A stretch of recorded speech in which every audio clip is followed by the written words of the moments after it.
अस्सलामु अलैकुम वरहमतुल्लाहि वबरकातुहू। अल्हम्दुलिल्लाह वस्सलातु वस्सलामु अला रसूलिल्लाह व अला आलिहि व अस्हाबिहि इबादिल्लाह अम्मा बाद। फ़क़द क़ाल अल्लाहु तआला फ़ी कलामिहिल क़दीम अल फ़ुरक़ानिल मजीद।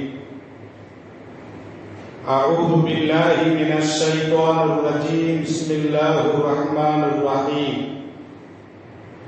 फ़स्दअ बिमा तुअमरु व अअरिद अनिल मुश्रिकीन इन्ना कफ़ैनाकल मुस्तहज़िईन। क़ाल नबी सल्लल्लाहु अलैहि वसल्लम अल्लाहुम्मा अलैका बिक़ुरैशिन अल्लाहुम्मा अलैका बिक़ुरैशिन अल्लाहुम्मा अलैका बिक़ुरैशिन औ कमा क़ाल अलैहिस्ஸலாத்து வஸ்ஸலாம்। அளவற்ற அருளாளன் நிகரற்ற நிறைந்த அன்பாளன் எல்லாம் வல்ல அல்லாஹுவின் திருப்பெயரை போற்றி அகில உலகத்திற்கு அற்புடையாக அருளப்பட்ட அண்ணல் நபிகள் நாயகம் ஸல்லல்லாஹு அலைஹி வஸல்லம் அவர்களை போற்றி எனது உரையை ஆரம்பம் செய்கின்றேன். அன்பிற்கினிய அல்லாஹுவின் நல்லடியார்களே, எல்லாம் வல்ல அல்லாஹ் சூரத்துல் ஹிஜ்ர் என்ற அந்த சூராவில் இறைவன் நபிகள் பெருமான் ஸல்லல்லாஹு அலைஹி வஸல்லம் அவர்களை பார்த்து சொல்லுகின்ற பொழுது ஃபஸ்தா பிமா துமரு வ அஅரித் அனில் முஷ்ரிகீன். நபியே, உங்களுக்கு ஏவப்பட்டதை தயவு தாட்சணியமின்றி வெளிப்படையாக நேரிடையாக நீங்கள் சொல்லுங்கள். வஅரித் அனில் முஷ்ரிகீன், இணை வைப்பவர்களை நீங்கள் புறந்தள்ளுங்கள். உங்களுக்கு ஏவப்பட்டதை தைரியமாக சொல்லுங்கள் என்று அல்லாஹ் ரப்புல் ஆலமீன் சொல்லுகின்றான். இப்படி ஸல்லல்லாஹு அலைஹி வஸல்லம் அவர்களுக்கு ஏவப்பட்டதை சொல்லுகின்ற பொழுது பல விதத்திலும் ஸல்லல்லாஹு அலைஹி வஸல்லம் அவர்களுக்கு மிரட்டல் வந்தன. அதையும் அல்லாஹ் ரப்புல் ஆலமீன் இப்படி சொல்லுகின்ற பொழுது இன்னா கஃபைனாக்கல் முஸ்தஹ்ஸிஈன், உம்மை எவர்கள் ஏளனம் செய்கிறார்களோ, வசைபாடுகிறார்களோ, இழிவுபடுத்துகிறார்களோ, உமது கண்ணியத்தை எவர்கள் குலைக்கிறார்களோ அவர்களை நீங்கள் ஒரு கை பார்க்க வேண்டாம், நாம் ஒரு கை பார்த்து விடுவோம். இன்னா கஃபைனாக்கல் முஸ்தஹ்ஸிஈன், உம்மை நாம் பாதுகாப்போம். அப்படி ஒரு அர்த்தம் வைக்கலாம். அல்லது ஏளனம் செய்பவர்கள் சம்பந்தமாக உமக்கு நாம் போதும், நீர் உமது வேலையை பாரும், அந்த விஷயத்தை நான் எடுத்துக் கொள்கிறேன் என்று அல்லாஹ் ரப்புல் ஆலமீன் சொல்றான். அப்ப ஸல்லல்லாஹு அலைஹி வஸல்லம் அவர்களை வசைபாடக்கூடியவர்கள், ஏளனம் செய்யக்கூடியவர்கள், கண்ணிய குறைவாக சிறுமைப்படுத்தக்கூடியவர்கள் யாரா இருப்பார்? உண்மையான முஸ்லிமாக இருக்க மாட்டான்.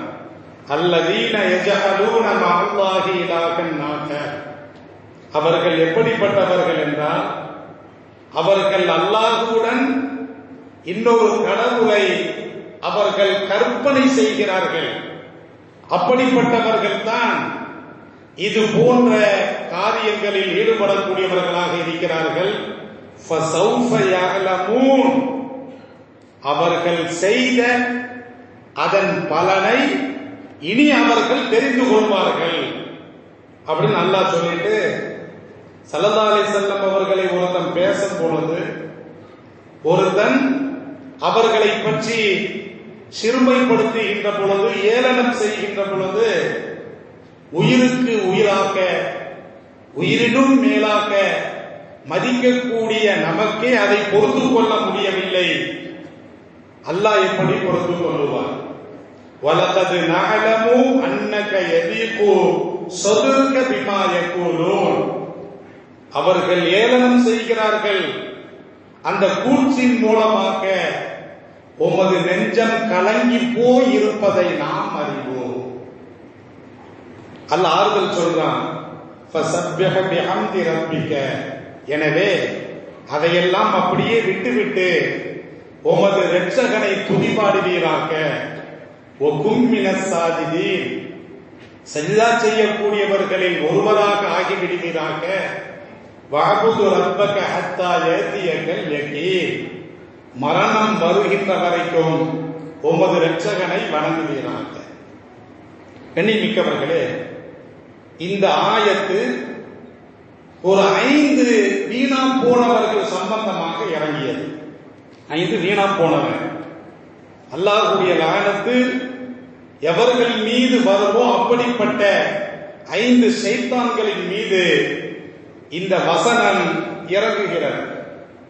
அந்த 5 ஷைத்தான்கள் யார் அப்படின்னா, ஆசுகுனு வாயில் என்ற ஒரு ஷைத்தான், அஸ்வதுகுனு முத்தலிப் இரண்டாவது ஷைத்தான், அஸ்வதுகுனு அப்து யகூத் மூன்றாவது ஷைத்தான், வலீதுகுனு முகீரா நான்காவது ஷைத்தான், ஹாரிதுகுனு அன்தலா அஞ்சாவது ஷைத்தான். இந்த 5 பேர்களுக்கு என்ன வேலை தெரியுமா? ஸல்லல்லாஹு அலைஹி வஸல்லம் அவர்களை திட்டிக் கொண்டே இருப்பது, ஏளனம் செய்து கொண்டே இருப்பது, பரிகாசம் செய்து கொண்டே இருப்பது, கேவலப்படுத்திக் கொண்டே இருப்பது, இழிவாக பேசிக்கொண்டே இருப்பது. இந்த 5 நபர்கள் அல்லாத மற்றவர்களும் ஸல்லல்லாஹு அலைஹி வஸல்லம் அவர்களை ஏளனம் பேசக்கூடியவர்களாக இருந்தார்கள். ஆனால் குறிப்பாக இந்த வசனம் இந்த 5 ஷைத்தான்களின் மீது இறங்கியது. இந்த 5 ஷைத்தான்கள் அல்லாத மற்ற ஷைத்தான்கள், அபூ லஹப் பெரிய ஷைத்தான், ஸல்லல்லாஹு அலைஹி வஸல்லம் அவர்களை கண்டாலே ஏசுவான். அவருடைய மனைவி உம்மு ஜமீல் ஸல்லல்லாஹு அலைஹி வஸல்லம் அவர்களை கண்டாலே ஏசுவான். எதிர்த்த வீடுதான். அபூ லஹப் யாரு? ஸல்லல்லாஹு அலைஹி வஸல்லம் அவர்களுக்கு பெரிய தந்தையுடன் பிறந்தவன். அவனுக்கு ஹிதாயத்து கிடைக்கல. அப்போ குப்பைகளை எல்லாம், அழுக்குகளை எல்லாம், நஜிசுகளை எல்லாம் அபூஜஹலுடைய மனைவி, அபூ லஹபுடைய மனைவி உம்மு ஜமீல் ஸல்லல்லாஹு அலைஹி வஸல்லம் அவர்கள் வீட்டுல போய் கொட்டுவா. எந்த அளவுக்கு ஸல்லல்லாஹு அலைஹி வஸல்லம் அவர்களை ஏளனம் செய்ய முடியுமோ, கொடுமைப்படுத்த முடியுமோ, அந்த அளவுக்கு கொடுமைப்படுத்தக்கூடியவர்களுடைய லிஸ்ட்ல இஸ்லாம் பதிவு செய்த பெயர்களை பார்க்கின்ற பொழுது அபூ லஹப் வர்றான், அவனுடைய மனைவி உம்மு ஜமீல் வருகிறாள். இவனுக்கு பிறந்த குட்டி ஷைத்தான் உத்தைபா, அவன் பெரிய ஷைத்தான். அப்ப அவனும் வருகின்றான். மாலிக் இப்னு தலாத்தலா அவனும் வருகின்றான். ஹலஃபுடைய 2 மகன்கள் உமையா உபை, உமையத் இப்னு ஹலஃப், உபை இப்னு ஹலஃப், இவன் வருகின்றான். அபுல் ஜஹில், அவனுக்கு பெயர் அபுல் ஹிக்கம், ஞானத்தின் தந்தை அர்த்தம். ஆனா இஸ்லாத்திற்கு எதிராக மடத்தனமான காரியங்களில் செய்கின்ற காரணத்தினால் அபு ஜஹில், மடையர்களின் தந்தை என்ற பெயர் வந்தது. அவன் உக்குபத்து போன அபு முஐத், இந்த லிஸ்ட்லாம் வரும். அப்ப இவர்கள் எல்லாம் ஸல்லல்லாஹு அலைஹி வஸல்லம் அவர்களை கண்டாலே அப்படியே வசை பாடுவார்கள், ஏசுவார்கள். ஆனால் நான் மேற்கூறிய இந்த வசனத்தில் நான் 5 நபர்களை முதலாக சொன்னேனே, அவர்கள் சம்பந்தமாக இந்த வசனம் இறங்கியது. கண்ணியமிக்க சிந்தித்து பாருங்கள். இன்று தமிழ்நாட்டில் பெரிய பிரச்சனை, என்ன பிரச்சனை ஓடிட்டு இருக்குது அப்படின்னா, ஏதோ ஒரு புறம்போக்கு ஸல்லல்லாஹு அலைஹி வஸல்லம் அவர்களை பார்த்து ஆண்மையற்றவர் அப்படின்னு ஏதோ புறம்போக்கு பேசிட்டு போயிட்டான். பெரிய பிரச்சனை ஆயிடுச்சு. அப்ப இயக்கங்கள் எல்லாம் போராடுகிறார்கள். கண்ணியமிக்கவர்களே, சட்ட ரீதியாக போராடலாம், தப்பு கிடையாது. அல்லாஹ் என்ன சொல்றான் தெரியுமா?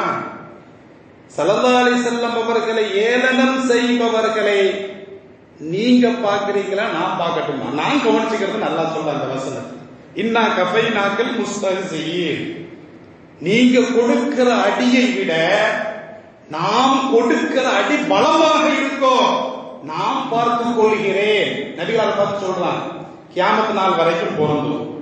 இந்த நிகழ்வு மக்காவில் இறங்கினாலும் கூட கியாமத் நாள் வரைக்கும் ஸல்லல்லாஹு அலைஹி வஸல்லம் அவர்களை சீண்டி பார்ப்பவர்கள், அவர்களை ஏசுபவர்கள், பேசுபவர்கள், இழிவுபடுத்தக்கூடிய அனைத்து சைத்தான்களுக்கும் அல்லாஹ் என்ன சொல்றான், நாம் போதும், நாம் பார்த்துக்கிட்டு, நீங்க பார்க்க வேண்டாம். அப்ப கண்ணியமிக்கோட சிந்தித்து பாருங்கள். ஏன் சொல்றான் அப்படின்னா, சில இளைஞர்கள் உணர்ச்சி வயப்பட்டு ஏதேனும் காரியத்தில் ஈடுபட்டால் பாதிக்கப்படுவது நாம் தான். அப்ப கண்ணியமிக்கவர்களே, திட்டமிட்டு ஒரு மோதலை உருவாக்குவதற்காக வேண்டி அப்படி சொல்லப்பட்ட ஒரு வார்த்தை, அவன் கக்கிய வார்த்தை, அதை எப்படி அணுக வேண்டும் என்பதை அல்லாஹ் சொல்லுகின்றான். நீங்க உங்க காரியத்தை பார்த்துக்கிடுங்க. என் ஹபீபை பேசினா அப்படின்னா நான் ஒரு கை பார்த்துக் கொள்கிறேன், நான் மட்டும் போதுமானவன் என்று இந்த வசனத்துல அல்லாஹ் ரப்புல் ஆலமீன் சொல்லி காட்டுகின்றான். கண்ணியமிக்கவர்களே, அல்லாஹ் ஒரு கை பார்த்தானா இல்லையா? பார்த்தான். இந்த 5 சைத்தான்கள் ஸல்லல்லாஹு அலைஹி வஸல்லம் அவர்களை பார்க்கும் போதெல்லாம் பேசினார்கள். கண்ணியமிக்கவர்களை சிந்தித்து பாருங்கள். ஸல்லல்லாஹு அலைஹி வஸல்லம் அவர்களுக்கு எதிரிகள் 2 வகையா இருந்தாங்க. எதிரிகள் 2 வகையாக இருந்தாங்க. எப்படி இருந்தாங்கன்னா, ஒரு வகையான எதிரிகள் ஸல்லல்லாஹு அலைஹி வஸல்லம் அவர்களுக்கு கருத்தியல் ரீதியான எதிரிகள். அவர் சொன்ன கருத்து பிடிக்கல, அவ்வளவுதான். அவர் சொன்ன கருத்துக்கு எதிராக இருந்தார்கள். இவர்கள் எல்லாம் ஹிதாயத் பெற்று விட்டார்கள். நல்ல கவனிச்சுக்கிடணும். ஆனால் இன்னொரு வகையான எதிரிகள் இருந்தார்கள். அவர்கள் எப்படிப்பட்டவர்கள் என்று சொன்னால், ஸல்லல்லாஹு அலைஹி வஸல்லம் அவர்கள் கொண்டு வந்த சித்தாந்தத்திற்கும் கருத்தியலுக்கும் எதிரானவர்கள் மாத்திரம் அல்ல, ஸல்லல்லாஹு அலைஹி வஸல்லம் அவர்களுக்கு தனிப்பட்ட முறையிலும் எதிரிகளாக இருந்தார்கள். அவருடைய உள் விவகாரங்களில் தலையிட்டார்கள், குடும்ப விவகாரங்களில் தலையிட்டார்கள், ஸல்லல்லாஹு அலைஹி வஸல்லம் அவர்களுடைய மான விஷயங்களில் தலையிட்டார்கள். இப்படிப்பட்ட எதிரிகள். அல்லாஹ் எந்த வகையான எதிரிகளுக்கு ஹிதாயத்தை கொடுத்தான் அப்படின்னா, கருத்தியல் ரீதியாக மட்டும் எதிர்கொண்ட அந்த எதிரிகளுக்கு அல்லாஹ் ஹிதாயத்தை கொடுத்தான். நல்லா கவனிச்சுக்கிடணும். உமர் யாரு? இஸ்லாத்தை தருவதற்கு முன்னால் உமர் ஸல்லல்லாஹு அலைஹி வஸல்லம் நண்பரா? கிடையவே கிடையாது. கொல்ல போனவர். உருவிய வாளுடன் ஸல்லல்லாஹு அலைஹி வஸல்லம் அவர்களை கொன்றுவிட்டு சிகப்பு நிற ஒட்டகையை பரிசாக பெற வேண்டும் என்று வீர ஆவேசத்துடன் புறப்பட்டவர். ஸல்லல்லாஹு அலைஹி வஸல்லம் அவர்கள் கூட அதற்கு முன்பதாக அல்லாஹ்விடத்தில் துஆ செய்றாங்க. யா அல்லாஹ், இந்த மார்க்கத்தை அபூ ஜஹிலை கொண்டாவது உமரை கொண்டாவது வலுப்படுத்துவாயாக துஆ செஞ்சாங்க. அல்லாஹ் யாரை கபூல் செஞ்சான்? உமர் ரலியல்லாஹு அன்ஹு அவர்களை கபூல் செஞ்சான். யார கபூல் செய்யல? அபூ ஜஹிலை கபூல் செய்யல. ஏன் செய்யல? அவனுக்கு ஹிதாயத் ஏன் கொடுக்கல அப்படின்னா, உமர் கருத்தியல் ரீதியாக எதிர்கொண்டான். அப்ப தான் பாத்தில், தான் வழிகட்ட கொள்கையில் இருக்கிறோம் என்று உணர்ந்து இஸ்லாத்தை ஏற்றுக்கொண்டார். அவன் இன்னும் அப்படி கிடையாது, தனிப்பட்ட முறையில் பகமை கொண்டான். எனவே அபூ ஜஹிலுக்கு அல்லாஹ் ஹிதாயத்தை கொடுக்கல. நீங்க வரலாற்றை எடுத்து பாருங்க. ஹம்சா யாரு? ஆரம்பத்தில் இஸ்லாத்துக்கு வந்துட்டாரா? கிடையாது. ஹம்சா பிறகுதான் இஸ்லாத்துக்கு வர்றாரு. ஸல்லல்லாஹு அலைஹி வஸல்லம் அவர்களுக்கு முரண்பட்டார், கருத்தியல் ரீதியாக முரண்பட்டார். ஆனால் தான் கொண்ட கொள்கை பாத்தில் என்று உணர்ந்து கொண்டால் ஹிதாயத்து கிடைத்தது. ஹாலித் இப்னுல் வலீத் ரலியல்லாஹு அன்ஹு அவர்கள் யாரு? எதிரிதான், எதிர்கருத்தாக பார்த்தார். பின்னால் அவருக்கு ஹிதாயத்து கிடைத்தது. அபூ சுஃபியான் யாரு? அவர் எதிரித்தான், அவருக்கு ஹிதாயத்து கிடைத்தது. இந்த எதிரிகள் எல்லாம் ஸல்லல்லாஹு அலைஹி வஸல்லம் அவர்கள் கொண்டு வந்த கருத்தில் முரண்பட்டார்களே தவிர ஸல்லல்லாஹு அலைஹி வஸல்லம் அவர்களுடைய தனிப்பட்ட விஷயத்தில் முரண்படவே இல்லை. இதுதான் வரலாறு. ஆனா அபூ லஹப், அபூ ஜஹில், ஆசிபுனு வாயில், உமையத்து புனு கலப், உபய் புனு கலப், இவர்களை பார்க்கின்ற பொழுது தனிப்பட்ட முறையில் ஸல்லல்லாஹு அலைஹி வஸல்லம் அவர்கள் மீது குரோதம் கொண்டார்கள், பகமை கொண்டார்கள், அசிங்கப்படுத்தினார்கள். அல்லாஹ் ஹிதாயத்தை கொடுக்கவே இல்லை. இவங்களுக்கு ஹிதாயத்தை கொடுக்கவே மாட்டான். குர்ஆன்ல அல்லாஹ் சொல்லனா இல்லையா, அல்லாஹ்விற்கும் அல்லாஹ்வுடைய தூதருக்கும் யார் நோவினை கொடுக்கிறாரோ லானஹுமுல்லாஹு ஃபித் துன்யா வல் ஆகிரா, அவர்களுக்கு இந்த உலகத்திலும் அல்லாஹ்வுடைய லானத் உண்டாகட்டும், மறு உலகத்திலும் அல்லாஹ்வுடைய லானத் உண்டாகட்டும். ஒரு லானத் உள்ளவன் முஸ்லிம் ஆக முடியுமா? ஒரு ஷைத்தான் இஸ்லாத்தை ஏற்க முடியுமா? அப்போ வெளிப்படையாக கருத்தியல் ரீதியாக முரண் கொண்டால் நாளை ஹிதாயத்து கிடைக்கும். ஸல்லல்லாஹு அலைஹி வஸல்லம் அவர்களை தனிப்பட்ட முறையில் அவன் இவன் என்று பேசினால், ஆண்மையற்றவர் என்று பேசினால், அவர்களுடைய மனைவிமார்களை காமத்திற்கு அழகி கதீஜாவா ஆயிஷாவா இப்படிலாம் பட்டிமன்றம் நடத்துறான். அப்ப கண்ணியமிக்கவர்களே, இப்படி வசைபாடினா இவனுக்கு ஹிதாயத்து கிடைக்குமா? அபூலஹபு கிடைச்சதா? அபூ ஜஹலுக்கு கிடைச்சதா? இவர்களுக்கு ஹிதாயத் கிடைக்கவே கிடைக்காது. அல்லாஹ்வுடைய லானத்து கிடைக்கும். சரி, நாம பார்க்க வேண்டாம், அல்லாஹ் பார்த்துக்கிடுவான்னு சொன்னானே. அல்லாஹ் எப்படி பார்த்தா? ஆசிபுன் வாயில் இவன் அந்த கருத்தை சொன்னான். இன்ன சாலிஅக ஹுவல் அபுத்தர். ஸல்லல்லாஹு அலைஹி வஸல்லம் அவருடைய ஆண் குழந்தைகள் இறந்த பொழுது இவன் என்ன சொன்னான் தெரியுமா? நீ சந்ததியற்று போய் விடுவாய் என்று. யாரை பார்த்து சொன்னான்? நபிகள் பெருமான் ஸல்லல்லாஹு அலைஹி வஸல்லம் அவர்களை பார்த்து இந்த வார்த்தையை ஆசுபுன் வாயில் உதிர்ந்தான். அல்லாஹ் என்ன சொல்றான்? இன்ன சாலிஅக ஹுவல் அபுத்தர். எவன் சொல்றானோ அவன் தான் சந்ததி இல்லாம அழிவான் அப்படின்னு அல்லாஹ் சொல்றான். அழிச்சு காட்டானா இல்லையா? இப்ப கண்ணியமிக்கவர்களே, உலகத்துல ஸல்லல்லாஹு அலைஹி வஸல்லம் அவர்களுக்கு மாத்திரம் தனி சிறப்பு தெரியுமா? கியாமத் நாள் வரைக்கும் அவருடைய சந்ததி இருப்பான். நமக்கு அந்த சிறப்பு கிடையாது. நமக்கு ஒரு 10 தலைமுறை போகுது, 15 தலைமுறை போகுது, நமது தலைமுறை அழிந்து விடும். ஆனா ஸல்லல்லாஹு அலைஹி வஸல்லம் அவர்களுக்கு அப்படி கிடையவே கிடையாது. கியாமத் நாள் வரைக்கும் அன்னை ஃபாத்திமா ரலியல்லாஹு தஆலா அன்ஹா அவர்களின் மூலமாக அஹ்ல பைத் ஸல்லல்லாஹு அலைஹி வஸல்லம் குடும்பத்தார்கள் இந்த உலகத்தில் இருப்பார்கள். இந்த சிறப்பு ஸல்லல்லாஹு அலைஹி வஸல்லம் அவர்களுக்கு மாத்திரம்தான் உண்டு. அல்லாஹ் எப்படி கை பார்த்தான் அப்படின்னா, ஆசிபுன் வாயிலே தனது கோவேரி கழுதையில தாயிஃபை நோக்கி செல்லுகின்றான். தாயிஃபை நோக்கி பயணம் மேற்கொண்டு ஒரு மரத்தினுடைய நிழல்ல அவன் நிழல் பெறுகின்றான். இப்படி நிழல் பெறுகின்ற இந்த சமயத்தில் அந்த மரம் என்ன மரம் அப்படின்னா முள்ளு மரம். அந்த முள்ளு அவனுடைய காலில் பதம் பார்த்தது, அவனுடைய காலை கிழித்தது, குத்தியது. கால் என்னாச்சு தெரியுமா? இந்த ஒட்டகத்தினுடைய திமிலை போன்று கழுத்தை போட்டு எவ்வளவு தண்டி வீங்கிருச்சு. அப்ப அவ்வளவு தண்டி வீங்கியதன் மூலமாக அந்த வேதனையை தாங்க முடியாமல் இந்த உலகத்தில் மாண்டு போனான். கண்ணியமிக்கவர்களை சிந்தித்து பாருங்கள். நபிகளாரை வசைபாடிய அவனுக்கு அல்லாஹ் நாம் பார்த்துக்கிடுவன் சொன்னானே, ஒரு சின்ன முள்ள வச்சு குத்துனான், அவன் அழிந்து போனான். இதுதான் வரலாறு. தப்சீர்ல எடுத்து பார்த்தா தெரியும். அஸ்வத் இப்னு முத்தலிப். கண்ணியமிக்கவர்களே, அப்ப ஸல்லல்லாஹு அலைஹி வஸல்லம் அவர்கள் துஆ செய்கின்ற பொழுது அவனுடைய பார்வையை இறைவா பறிப்பாயாக, அவனை குருடாக்குவாயாக, வஅஸ்கலஹு வலதஹு, அவனுடைய குழந்தையை கொல்லுவாயாக அப்படின்னு ஸல்லல்லாஹு அலைஹி வஸல்லம் துஆ செஞ்சாங்க. யாருக்கும் அப்படி எதிராக துஆ செய்ய மாட்டாங்க. ஆனால் இஸ்லாத்தின் சம்பந்தமாக, உரிமைகள் சம்பந்தமாக, அவர்கள் தொழுகையில் ஈடுபடும் பொழுது எவனாவது குறுக்கிட்டால், அல்லாஹ்வோடு ஐக்கியமாக இருக்கின்ற பொழுது இப்படி அவர்கள் தொந்தரவு பண்ணினால் அதை அவர்கள் மன்னிக்க மாட்டார்கள். தனிப்பட்ட முறையில தனக்கு எந்த தொந்தரவு கொடுத்தாலும் கூட ஸல்லல்லாஹு அலைஹி வஸல்லம் மன்னித்து விட்டார்கள். இந்த ஷைத்தான்கள் எப்படிப்பட்டவர்கள் அப்படின்னா, பார்த்தாலே ஏசுறது, பார்த்தாலே கோவப்படுறது, பார்த்தாலே அடிக்க போற மாதிரி போறது. அப்ப இவனை அல்லாஹ் ரப்புல் ஆலமீன் விட்டு வைப்பானா? இவன் என்ன செஞ்சான் அப்படின்னா, ஒரு நாள் அஸ்வத் இப்னு முத்தலிப் என்பவன் ஒரு மரத்தினுடைய நிழலுக்கு கீழே இருக்கின்ற பொழுது ஜிப்ராயில் அலைஹிஸ்ஸலாத்து வஸலாம் அவர்கள் வருகை புரிந்து என்ன செஞ்சாங்க அப்படின்னா, அந்த மரத்தினுடைய கிளையை பிடிச்சு ஓங்கி கண்ணுல அடிச்சாங்க. கண்ணு குருடா போச்சு. ஸல்லல்லாஹு அலைஹி வஸல்லம் கண்ணை குருடாக்குவாயாக அப்படின்னு சொன்னாங்க இல்லையா?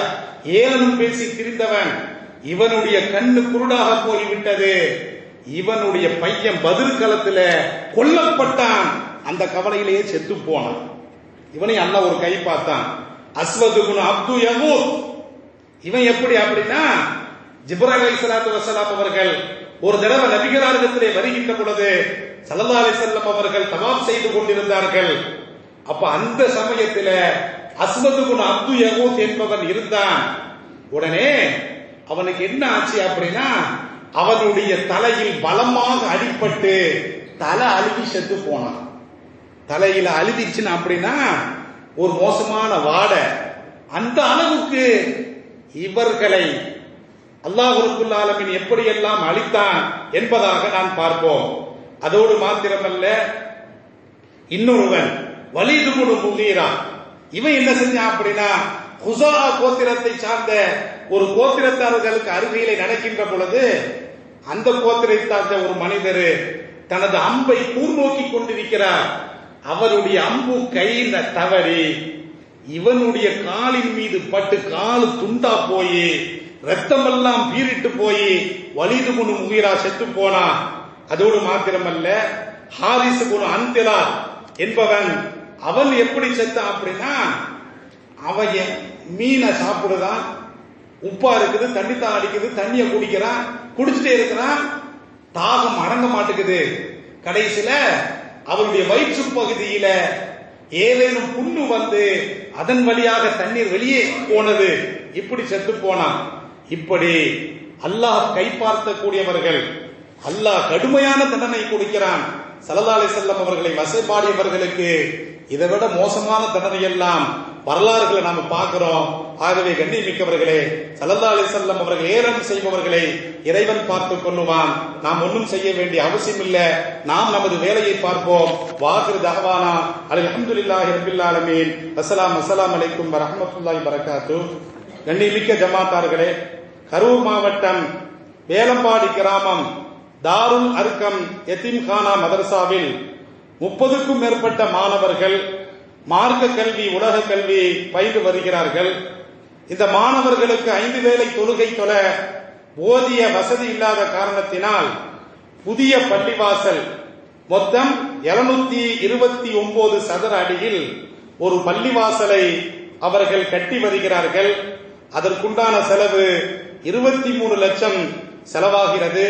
எனவே இன்ஷா அல்லாஹ் அந்த பள்ளிவாசல் வசூலுக்காக வேண்டி 2 நபர்கள் நமது உதவியை தேடி வந்திருக்கிறார்கள். நம்மால் இயன்ற அளவு தாராளமாக ஏராளமாக உதவி செய்யும்படி அன்புடன் கேட்டுக்கொள்கிறோம். அஸ்ஸலாமு அலைக்கும் வரஹ்மத்துல்லாஹி வபரகாத்துஹு.